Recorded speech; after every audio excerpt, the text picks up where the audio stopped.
Hi friends, welcome to my channel. స్వర కాళ్ళపై పడి క్షమాపణ చెప్పి అమ్మ అని పిలిచిన బాబీ షాక్లో అభి. అసలు ఇదంతా ఎలా జరిగింది తెలుసుకునే ముందు ఇప్పటి వరకు మా వీడియోని కనుక లైక్ చేయకపోతే ఒక్క లైక్ చేయండి. మా ఛానల్ని సబ్స్క్రైబ్ చేసుకుని పక్కనే ఉన్న గంట సింబల్పై ఆల్ అని క్లిక్ చేయండి. అప్పుడే మేము పెట్టే ప్రతి వీడియో మీరు మిస్ కాకుండా చూసేవచ్చు.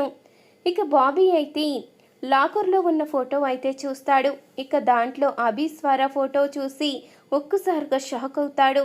ఇక ఫోటో తీసుకువచ్చి అభికి చూపించంగానే అభి కూడా షాక్ అయి చూస్తూ ఉంటాడు. ఇదేంటి, లాకర్లో ఉన్న ఫోటో విదా అంటే అప్పుడు ఈ ఫోటో తీసుకువచ్చింది రోష్నియా?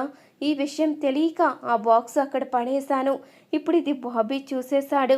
వీడు నన్ను అపార్థం చేసుకుంటాడా? నేను బాబీతో కలిసి దూరంగా వెళ్ళిపోవాలి. ఈ రోజుతో వీళ్ళందరికీ దూరంగా వెళ్ళిపోవాలని నేను అనుకుంటే ఇదేంటి ఇలా జరిగింది? ఇప్పుడు బాబీ నా మాట నమ్ముతాడా అంటూ తన మనసులో అనుకుంటూ కంగారు పడుతూ ఉంటాడు అభి. అయితే ఇంతలో నళిని కూడా చాలా కంగారు పడుతూ ఉంటుంది. ఆ రోజు లాకర్ విషయం అడిగితే నేనేమో లాకర్ పాలిష్ పెట్టించాను, అందుకే ఆ పేర్లు చెరిగిపోయాయని చెప్పాను. ఇప్పుడు ఈ బాక్సు బాబీ చూశాడు. నా మాట ఎందుకు నమ్ముతాడు? ఇప్పుడు అస్సలు నమ్మడు. ఏం చెయ్యాలి? ఇప్పుడు బాబీని ఎలా నమ్మించాలి అంటూ ఉండంగానే ఇంతలో బాబీ అయితే అడుగుతాడు అభిని, ఇదేంటబ్బాయి, నువ్వు అమ్మాయి మేడం కలిసి ఫోటో ఎందుకు దిగారు?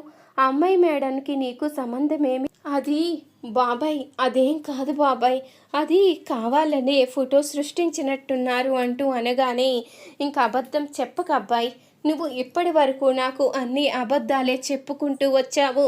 నీ మీదున్న ప్రేమతో నేను అన్నీ నమ్మాను, కానీ ఇక మీదట నమ్మదలుచుకోలేదు అంటూ అనగానే లేదు, నువ్వు నన్ను అనుమానిస్తున్నావు బాబాయ్, నేను ఏ తప్పు చెయ్యలేదు, నీ దగ్గర అబద్ధం చెప్పలేదు, నా మాట నమ్ము. అమ్మాయి మేడానికి నీకు ఎలాంటి సంబంధం లేదు. తను మా ఆఫీస్లో వర్క్ చేసేది కదా, అప్పుడు ఏదో యాక్చువల్గా ఈ ఫోటో తీయించుకున్నాం తప్ప తనకి నాకు ఎలాంటి సంబంధం లేదు. రోష్నియే నీ కన్న తల్లి, నన్ను నమ్ము బాబాయ్, నమ్ము అంటూ ఇక అనంగానే ఇక బాబీ అయితే ఏమీ మాట్లాడకుండా మౌనంగా అయితే పైకి వచ్చేస్తాడు. ఇంతలో ఇక కైలానైతే నళిని అభి ఇద్దరూ కూడా కోప్పడతారు. ఇక్కడి నుంచి పోవే, నీ కారణంగానే ఈరోజు బాబీ ఈ పరిస్థితికి వచ్చాడు. మమ్మల్ని అనుమానించే దాకా నువ్వు తీసుకువచ్చావు, ఇక్కడ ఉండడానికి వీల్లేదు, నువ్వు వెళ్ళిపోవే అంటూ అభి నళిని అనంగానే మీరు ఉండమన్నా నేను ఇక్కడ ఉండను అయ్యగారు, ఎందుకంటే డబ్బున్న వాళ్ళందరూ కూడా మంచివాళ్ళు కాదు అని మా అమ్మ చెప్తూ ఉండేది. ఇప్పుడు నా కళ్ళారా చూస్తున్నాను. మీకు డబ్బుందన్న అహంకారం, ఎవరు ఎలా పోయినా పట్టించుకోరు, మీ స్వార్థం మీరు చూసుకుంటున్నారు. ఆ అమ్మాయి మేడం ఎంతో మంచిది. ఆ అమ్మాయి మేడానికి అంత అన్యాయం చేసిన మీరు ఏం బాగుపడతారు? చిన్నపిల్లలు దేవుడితో సమానం అంటారు కదా. నేను చెప్తున్నాను వినండి, మీరు ఖచ్చితంగా శిక్ష అనుభవించే తీరతారు. ఆ అమ్మాయి మేడం మిమ్మల్ని ఎందుకు అలా తిట్టేదా అనుకునేదాన్ని, ఇప్పుడు అర్థమవుతుంది. మిమ్మల్ని చూస్తుంటేనే అసహ్యంగా ఉంది. మీరు ఉండమన్నా ఇక్కడ ఉండను అంటూ కైల అయితే కోపంగా పైకైతే వచ్చేస్తుంది. ఇక బాబీతో అయితే చెప్తుంది, బాబీ నువ్వు ఇప్పటికీ కూడా నిజాన్ని తెలుసుకోకుండా ఇంకా అమ్మాయి మేడంని అనుమానిస్తే ఇక నిన్ను ఆ దేవుడు కూడా కాపాడలేరు రా డాషు. నువ్వు ఇప్పటికైనా నిజ నిజాలు తెలుసుకో, నేను వెళ్ళొస్తాను, ఇక ఈ ఇంటికి నాకు రుణం తీరిపోయింది అంటూ కైల అయితే తన లగేజ్ తీసుకుని బయటికి వస్తూ ఉండగా నేను నిజం తెలుసుకున్నాను కైల, అమ్మాయి మేడమే మా అమ్మ. ఆ అమ్మాయి మేడం పట్ల నేను చాలా పెద్ద తప్పు చేశాను. ఆ అమ్మాయి మేడంని అనరాని మాటలన్నీ అని ఎంతగానో బాధ పెట్టాను. ఇప్పుడు నేను అమ్మ దగ్గరికి వెళ్ళి క్షమాపణ ఎలా చెప్పాలి? అమ్మ ముందు నా మొహం ఎలా చూపించాలి? నేను అన్న ప్రతి మాట తలుచుకుంటూ ఉంటే నాకు నా మీద నాకే అసహ్యం వేస్తుంది. నేను ఎంత పెద్ద తప్పు చేశానో ఇప్పుడు అర్థమవుతుంది. అమ్మ ఎన్నిసార్లు చెప్పినా, ఎంతగా మొరపెట్టుకున్నా నువ్వు చీటర్ చీటర్ అంటూ బాధ పెట్టానే తప్ప ఏ రోజు కూడా నేను అర్థం చేసుకోలేదు. అసలు ఎందుకు ఇలా చెప్తుంది? నేను తన బిడ్డను కాకపోతే ఎందుకు నా కోసం అంత ప్రాధాయపడుతుంది?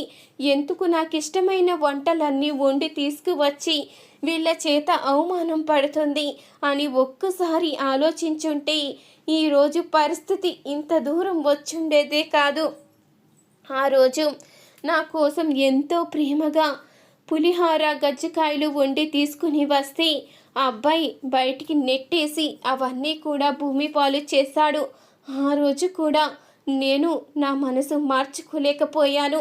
అప్పటికి కూడా అమ్మాయి మేడంని నమ్మను, తను చీటర్ అనే చెప్పి బాధ పెట్టాను. అసలు ఎంతకింత దారుణంగా ప్రవర్తించాను. నన్ను అమ్మాయి మేడంగా ఉన్నప్పుడు ఎంతో ప్రేమగా చూసుకుంది. అలాగే కన్న తల్లి వేషంలో వచ్చినప్పుడు ఎంతో ప్రేమగా చూసుకుంది. అదంతా మర్చిపోయి అబ్బాయిని కొట్టింది అన్న ఒకే ఒక్క కారణంతో తను చీటర్ అని ముద్ర వేసుకుని ఇప్పటి వరకు తనని అసహించుకుంటూనే వచ్చాను. ఆ రోజు ఝాన్సీ ఆంటీ అబ్బాయి ఆడిన నాటకం నిజమని నమ్మి నేను మోసపోయాను. ఇంత దారుణంగా అమ్మని ఎవరూ కూడా బాధ పెట్టి ఉండరు. నాలాంటి పిల్లలు ఈ ప్రపంచంలోనే ఎవరికి ఉండుండరు. నా అంతగా ఎవరిని కూడా అమ్మని బాధ పెట్టిన వాళ్ళని చూడలేదు. నేను అసలు బ్రతుకుండడం కూడా వేస్టే అంటూ బాబీ అయితే బాధపడుతూ ఉండగా, ఒరే డాషో, నువ్వు నిజం తెలియక తప్పు చేశావురా. ఈ ప్రపంచంలో నీకన్నా మంచివాడు ఎవరుంటాడో చెప్పు. నువ్వు ఒక కొడుకుగా నీ తండ్రికి ప్రేమని పంచావు, ఒక స్నేహితుడిగా నీ ధర్మం నెరవేర్తించావు, నన్ను ఇక్కడే ఉండేలా ప్రేమగా చూసుకున్నావు. మరి నువ్వు చేసిన తప్పేముంది? ఆ అమ్మాయి మేడం చీటర్ అనుకుని నువ్వు తప్పు చేసావు తప్ప తన మీద ఎలాంటి కోపం లేదు కదా. ఇప్పటికైనా మించిపోయింది లేదు. నువ్వు అమ్మ దగ్గరికి వెళ్ళిపో. నువ్వు అమ్మకి క్షమాపణ చెప్పు. నేను అమ్మ దగ్గరే ఉంటానని ఖచ్చితంగా చెప్పి మీ అమ్మ నాన్న ఇద్దరినీ కూడా ఒకటయ్యేలా చెయ్యి. మీ నాన్న తప్పు ఉంటే మాత్రం ఎప్పటికీ వాళ్ళిద్దరూ కలవరు. మీ నాన్న కూడా అపార్థం చేసుకుని మీ అమ్మని దూరం చేసుకుని ఉంటే మాత్రం ఖచ్చితంగా ఇద్దరూ కలుస్తారు.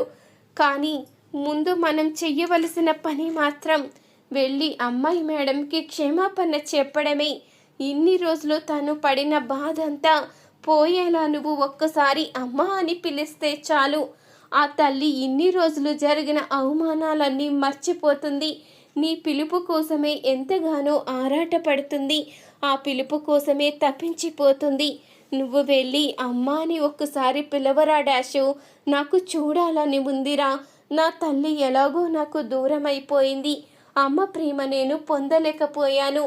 కనీసం నువ్వైనా నీ తల్లి దగ్గర ఆనందంగా ఉండాలి.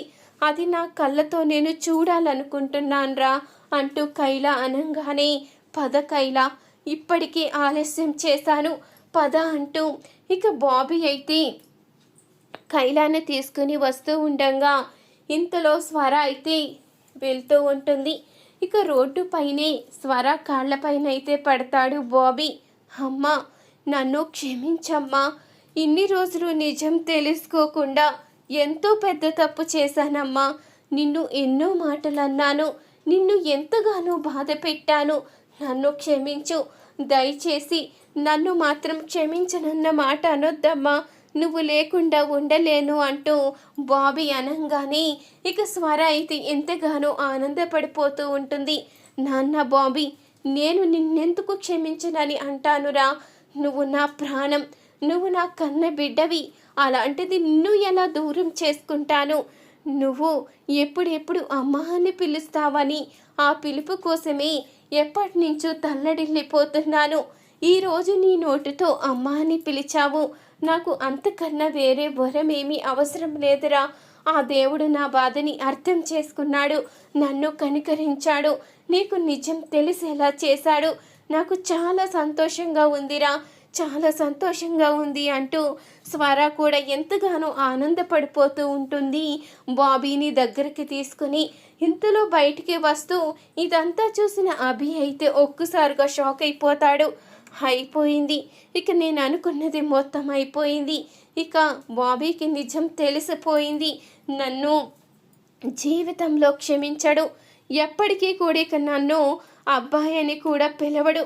నేను ఒక మోసగాడినని వాడి మనసులో ముద్ర పడిపోయింది అంటూ ఇక అభి కూడా షాక్లో ఉండిపోతాడు. చూసారు కదా ఫ్రెండ్స్, రాబోయే కథలో ఖచ్చితంగా ఇలాగే జరగబోతుంది. ఇలాగే జరగాలి అనుకునేవారు మా వీడియోని తప్పకుండా ఒక లైక్ చేయండి. మా ఛానల్ని సబ్స్క్రైబ్ చేసుకుని పక్కనే ఉన్న గంట సింబలపై ఆల్ అని క్లిక్ చేయండి. అప్పుడే మేము పెట్టే ప్రతి వీడియో మీరు మిస్ కాకుండా చూసేవచ్చు.